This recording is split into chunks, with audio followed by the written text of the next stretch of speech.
Qual que é o primeiro passo, né, quando a gente está falando de inteligência emocional para crianças, né? Como começar a ensinar para elas?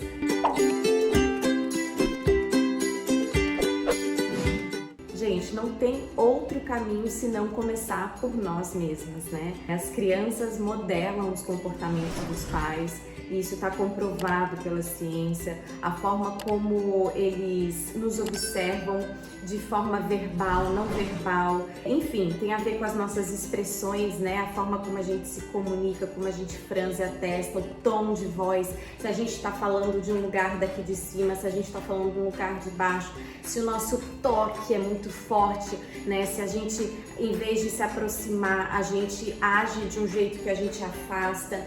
As crianças, né, elas fazem essa leitura não verbal da gente desde bebês, né? Então, a partir dos 6 meses de idade, a criança já está aprendendo sobre inteligência emocional. Ela está aprendendo a se autorregular através das expressões não verbais, né, ou das expressões faciais dos pais e dos cuidadores. Então, não é uma coisa que vai começar com 2, 3 anos, eles já estão nessa jornada desde bebês. Então, no momento que eles estão lá no berço, né, que a gente chega para acudi-los, para poder ver o que está acontecendo, eles estão já monitorando, né, visualmente, de forma auditiva e sensitiva as nossas respostas, a forma como eles nos acionam. Então, o bebê, quando está chorando, ele tá lá, ele tá querendo comunicar alguma insatisfação, algo que ele tá precisando, mas ele ainda não sabe falar. O jeito que ele sabe falar é chorando. Então a gente chega lá e, dependendo da forma como esse choro chega no nosso ouvido, ele desencadeia em nós várias sensações fisiológicas, né? Então, muitas vezes dá palpitação, o coração acelera, é uma mãe que sai correndo desesperada, que já dá uma tremedeira, tipo, aí começa a vir o pensamento, algo muito ruim aconteceu, meu filho tá engasgado, meu filho tá isso, e assim a gente chega lá, olhamos para aquela criança com aquela cara assustada, né? E o bebezinho só tava querendo dizer: oi, tô com fome, oi, tô com sede, oi, tô com sono. E a gente chega assim, aí a criança já começa a aprender com a gente ali. E a gente não se dá conta, porque ninguém nos ensinou que era assim, né? Então, a gente até hoje, todas nós, né? Eu até o ponto que eu comecei a aprender também, eu lidava dessa forma. Então, todas as vezes que meu filho me chamava, e eu estava irritada, era: o que foi? E às vezes a gente acha que é só o grito que vai impactar na criança, e não é.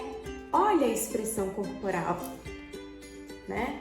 Ó, tipo, quem você pensa que é para me chamar desse jeito? Então nós estamos comunicando o tempo inteiro. E nesse exercício da gente começar a educar os nossos filhos, a gente precisa primeiro se autoeducar. Aí eu chego lá, na tentativa, né, de falar num tom mais baixo, de oferecer uma afeição mais carinhosa, amigável, né, de conexão, mas eu tô com uma coisa aqui dentro que tá me incomodando. Então eu chego e... aí eu vou baixando, eu baixo a mão, eu baixo a postura, eu vou endireitando. Quando eu vejo... ai, filha, o que foi? Mas na hora que você vai, é como se um dragão fosse junto, né? A Zenaide, eu tô só vendo fazer assim, ó. Amiga, eu sei, eu estive, ainda estou. Frequentemente eu revisito esse estado emocional, né? Porque é um estado emocional. Então a gente chega e aí a gente vai tentando se autorregular para entrar na mesma sintonia e conseguir ter uma conversa com uma criança, às vezes com um bebê. E a gente acha que falando por ser um bebê, ele não vai entender. Então a gente não fala. E aí a gente age.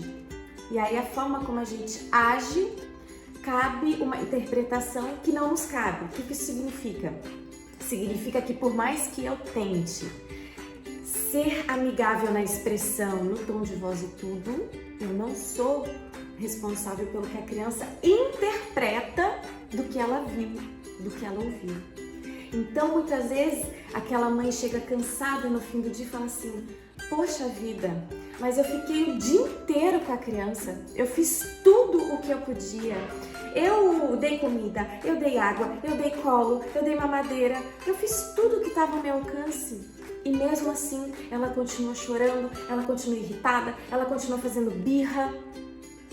Por que a criança, eu dando o meu melhor, essa criança não corresponde?